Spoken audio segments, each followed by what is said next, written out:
drivers and there's drivers, huh?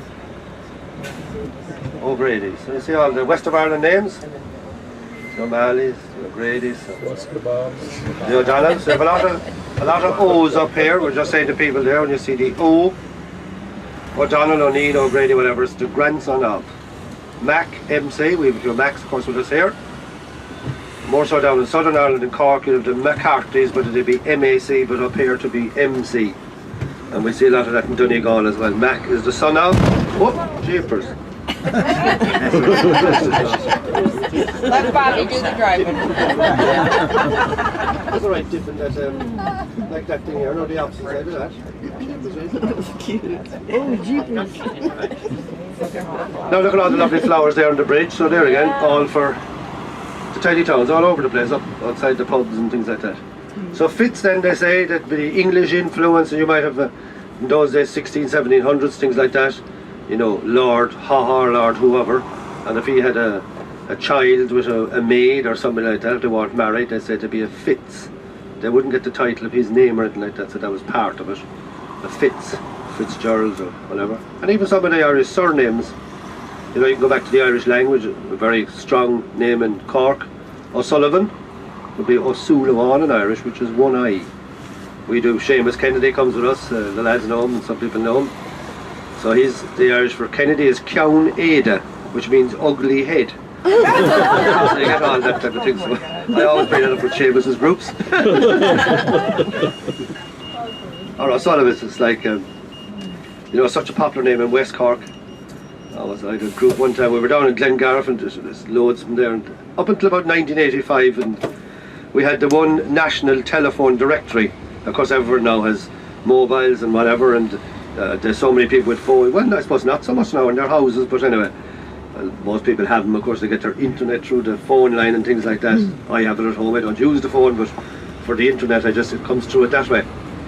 And you know, you could just pick up the phone book that time and you wanted to look for John Burke or somebody. It's going to be Galway, it's going to be the west of Ireland, but you could see where all the Burkes were.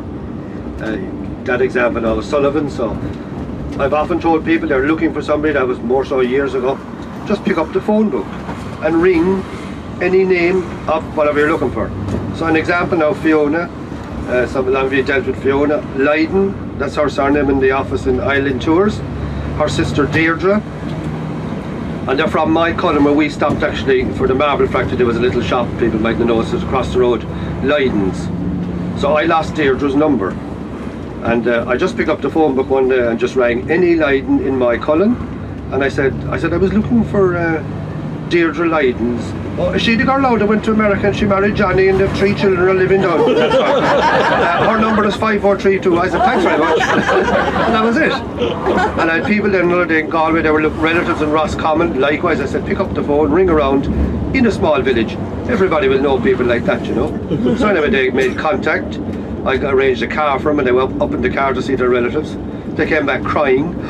Well, they're so poor, they're living in a small little cottage and they've got 2 sheep and they've 1 cow, and they put a big spread out for us ham and they gave us whiskey. But I said, sure, they're as happy as Larry. I said, they're grand. We're going to send them money when we go home, and we're going to... I said, they're grand, I said. So, you know, you will. People in the locality will know people. Like, there was another island group there last year, actually, and actually it's up around Roscommon somewhere as well. I think they're border Roscommon, somewhere else. They were all Burkes, actually, quite strong name up there, of course, and we went off, and one day all went off to meet the granny and the cousins, and people were coming in from cars. Oh, this is your Auntie Mary now, and she went to New York here. That was great, and they all met each other.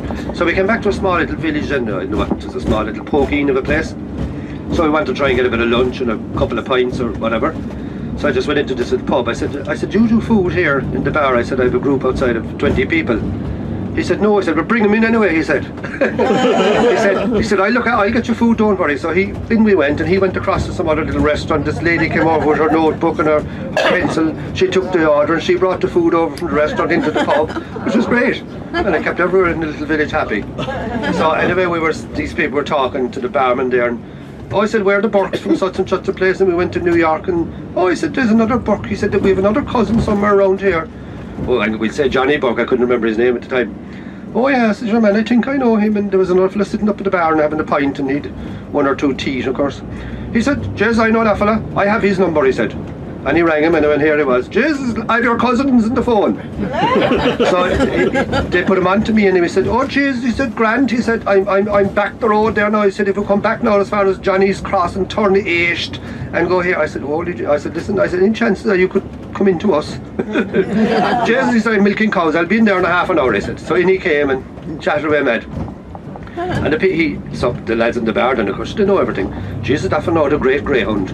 He refused 55,000 euros now for that greyhound, but it's after selling him now to someone else, I think. We didn't find out how much he got for him. So anyway, he came in, someone brought up about the greyhound. And the greyhound apparently he was down to run either in the English, I suppose the Irish Derby. He gave me the name of the dog. Now he had qualified for the Derby. They kind of fancied him, like, but no, I don't think he won. I didn't keep track, but I think he was joint favourite for or something like that. But you know, they know everything, of course, a little bit. But you'll contact people easy enough, you know, so, which is great, that one. How do I get on that subject?